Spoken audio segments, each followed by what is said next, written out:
just gives you a sense of the gravity of this situation as it affects the geopolitical status around the world. Yeah, to be clear, if they raise the threshold to 217, they may never get out of that room.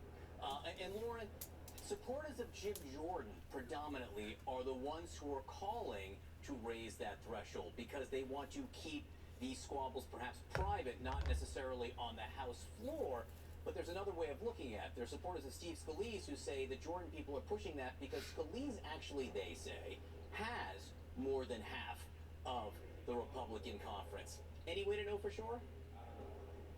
Well, I think that that's why you're seeing this frustration. There are a lot of Scalise allies who argue this is really akin to trying to change the rules in the middle of the game, and this is how we've elected speakers time after time. This is actually how Kevin McCarthy got the nomination, and everyone was fine going to the floor and having a messy fight then.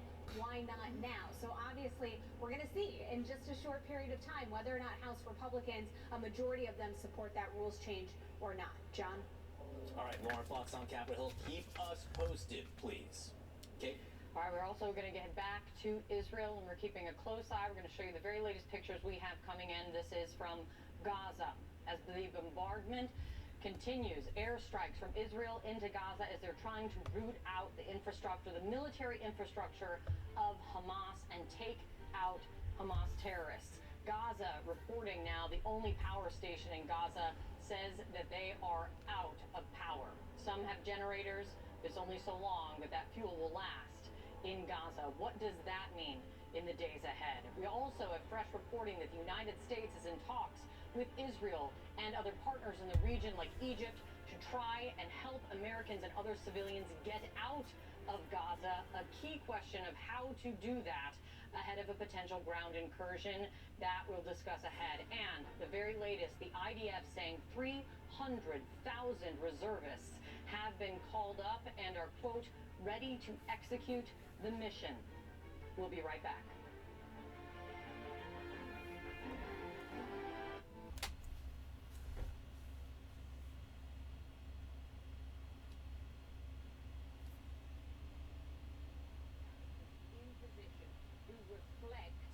The unity of the Israelis. So this is, I'm being told now, I'm just getting new reporting on this. This is an emergency cabinet, a war cabinet at this point.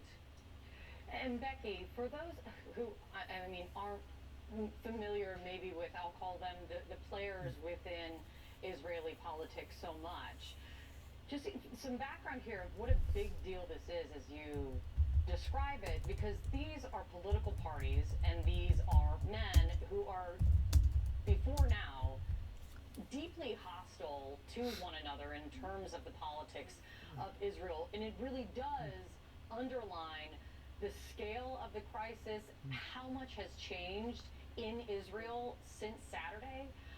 Just the background, if you can offer, kind of earth-shattering is what Saturday was with the Hamas terror attack. And this as a response to it, just the perspective on that. Yeah, well, I think if we just step back and consider what has been going on here for months and months, has been this deep, deep division, reflected on the streets of Tel Aviv and around this country by, hundreds of thousands of Israelis demonstrating, protesting against what has been Israel's most right-wing government ever. This sense now that there is an absolute need to bring, those who are running this country together, in a war cabinet that can now address the security concerns that Israel now faces with experience. There has been much talk around the judicial reform of how Benjamin Netanyahu and his right wing have not been focused on what Israelis themselves believe is important for them. And on Saturday morning, that was revealed. Security and protection. Why was there such a failure of intelligence? Why is it now that Israelis feel such a sense of insecurity, of vulnerability? And it was to to the Prime Minister to organise around him to ensure now that the fingers of blame aren't pointed at him squarely on what happens going forward. And now, the crucial nature of what is in play here, the complexity of what happens next with regard any ground incursion into Gaza.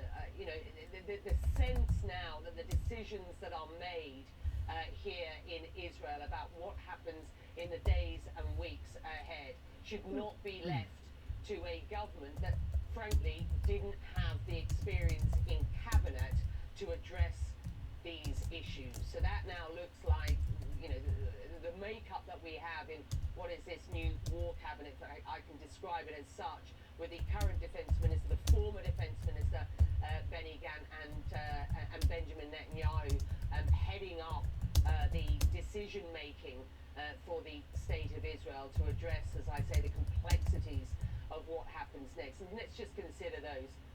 They have a ground incursion on the table.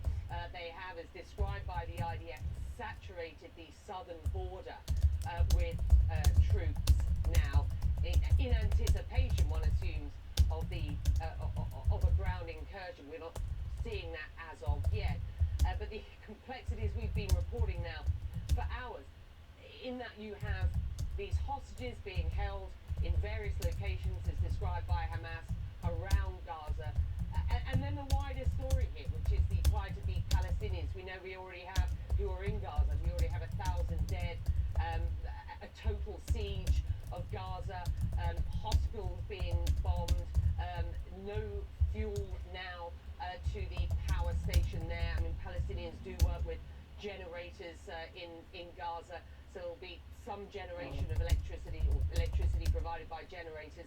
But, considering what it is that Israel faces as decision making now, it has been clear for some time that there was a need for, I don't want to call it level-headedness, but experience. And this will be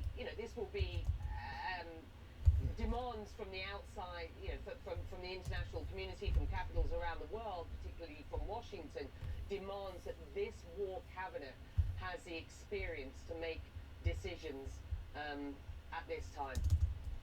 Becky Anderson, thank you for that context. Just to remind people what you're looking at on your screen there, that is Gaza. It is just after 5. Yesterday we saw an extreme barrage of rockets coming from there, and then the response of lots and lots of airstrikes. Still, there is violence exploding there in Gaza at this hour. I want to go now to CNN's Hadas Gold in Jerusalem for more context on what has just happened potentially with the government.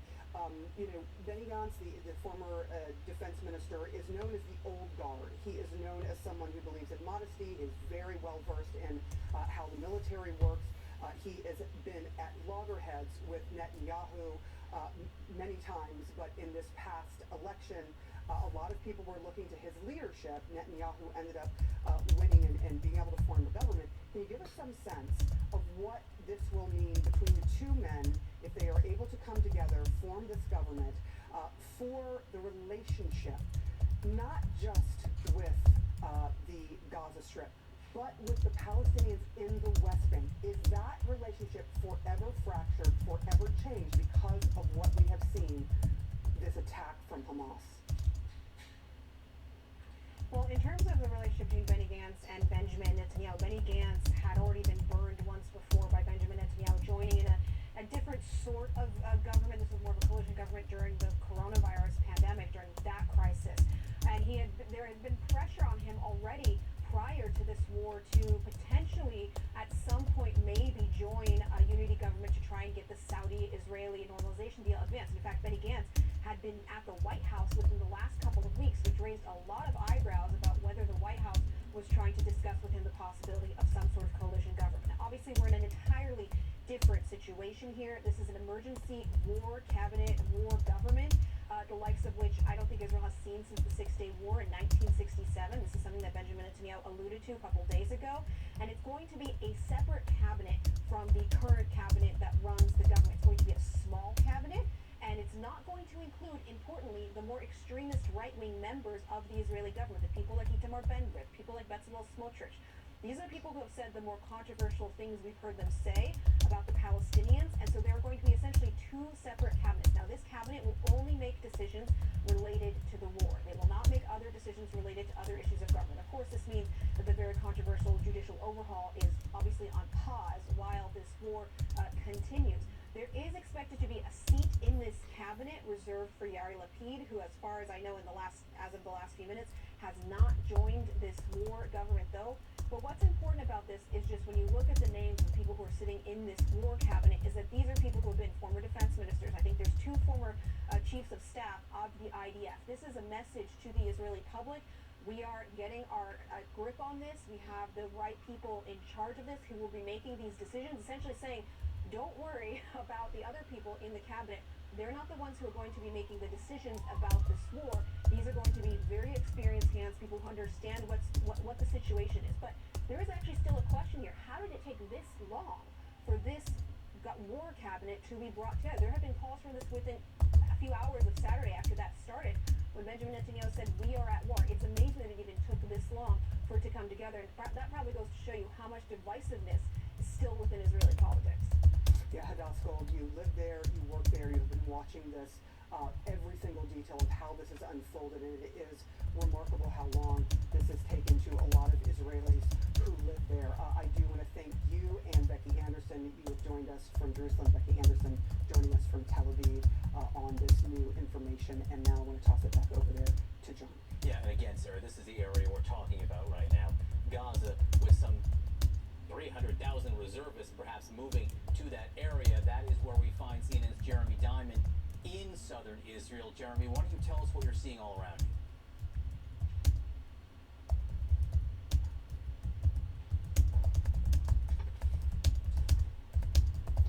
All right, we have apparently lost Jeremy's audio, but one interesting thing I wanted to point out, what you saw behind him were cars. Those are the cars of the reservists who have moved to what is largely the front line right now. Israel's military largely made up of reservists who drive to get on site when there is a situation like this. So it's remarkable to see what is amounts to a parking lot of cars behind him. Once they get out of that cars, they're on duty, and they very much could be involved in what could be an invasion or, at minimum, a siege of Gaza.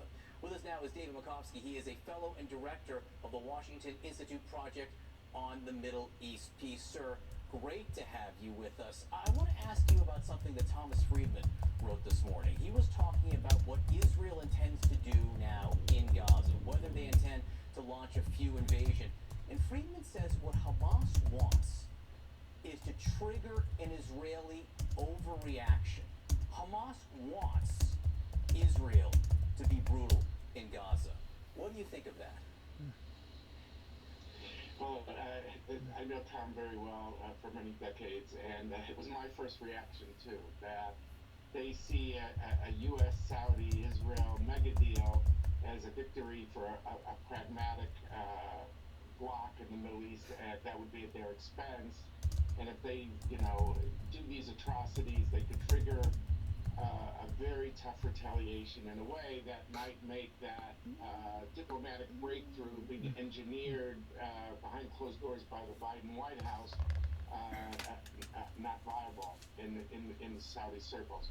So it's possible, and just one more reason why Israel has to find the right balancing act between, obviously protecting its citizens and going after the Hamas elements who perpetrated this barbaric attack, and at the same time making the distinction to the extent possible. It's very hard to grow an operation between Hamas and the other parts of the Palestinian. Israel's gotta try to find the right balancing act, yeah.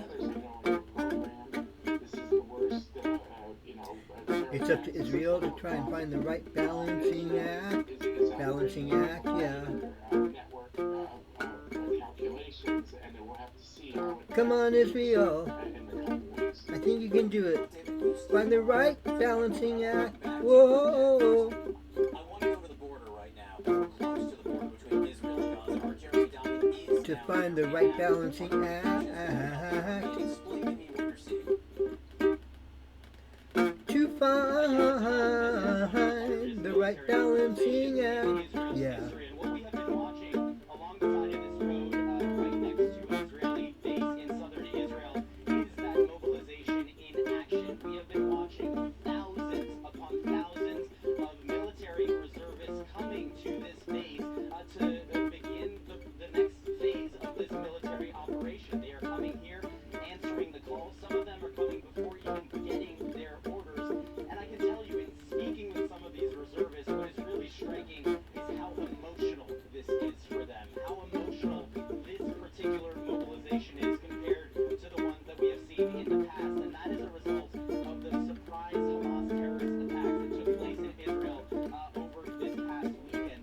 Israel now is amassing 300,000 reservists near the Gaza border who want to take part. And that was on the minds of all of these reservists who were here. You can see Hearing babies being killed by Hamas, that are parked here. that's on the minds of so many, yeah. Answered the call. Some of them Answering the call. civilian clothes, some of them showing up in uniforms, and then packing into vehicles and heading to their next rendezvous point. But Israel must find the right balancing act. parking lot, effectively, there was a huge traffic jam, and it just gives you a sense of the scale of Israel must try to find the right balancing act, yeah. shaken by what took place over the weekend, shaken to their core, and some of them, those of fighting age, moved to mobilize. And Jeremy, you were speaking about something that I think is a dynamic which hasn't been focused on yet, which is the notion that if Hamas was able to prepare for the scope of the terrorist attack which they carried out, they may very well be prepared for an Israeli ground invasion into Gaza. What are the concerns you're hearing from the Israeli side on that? Yeah, it's exactly that, John. That the sophistication, the planning of this Hamas operation over the weekend, not only the fact that they were able to catch the Israelis by surprise, but that they were able to cut multiple points in that border fence between Gaza and Israel and get, miles into Israeli territory, really, to carry out some of the brutal murders of civilians that they did carry out. It has really shaken people, and the sophistication of that indicates that Hamas likely is planning for the Israeli response. And given the number of Israelis who were killed in those attacks, as we have heard from the Israeli Prime Minister, what is going to come next in terms of the military response, he has said, is going to be unlike any military response to Hamas attacks in the past, beyond the scale of 2014, beyond the scale of 2021. And so everyone here seems to think the next logical step is a ground invasion. But as of yet, that has not been confirmed. Perhaps now with this emergency cabinet, this emergency government, more decisions will be made. All right, Jeremy Diamond, in southern Israel watching this. Jeremy, keep us posted when you see more things moving there. I want to go back now to David Makovsky. Thank you for your patience. And it's interesting to hear what Jeremy says as those forces move there. And as you talk about this balancing act for Israel, the need, as they say, to crush Hamas in a much different way than they have in the past. They're talking about crushing Hamas. How can you do that without perhaps ruining your relationships with others in the world? Well, it's incredibly hard. Remember, they embed themselves in civilian populations. They do not wear uniforms. By their own admission, they hide things in mosques and hospitals. Israel didn't go after them because they didn't want to hurt a hospital in one of the previous rounds. And now you've got the added complexity of the hostage situation, unprecedented. The whole Israeli ethos of leaving no one behind. And suddenly How can you crush Hamas without ruining your other relationships with others in the world? How can you crush Hamas without ruining the relationships with other country partners in the world and governments? It's a balancing act. difficult to do because Hamas is so tricky. Not wearing uniforms, mixing with the civilians. How can you isolate Hamas and crush it? Crush it to the core.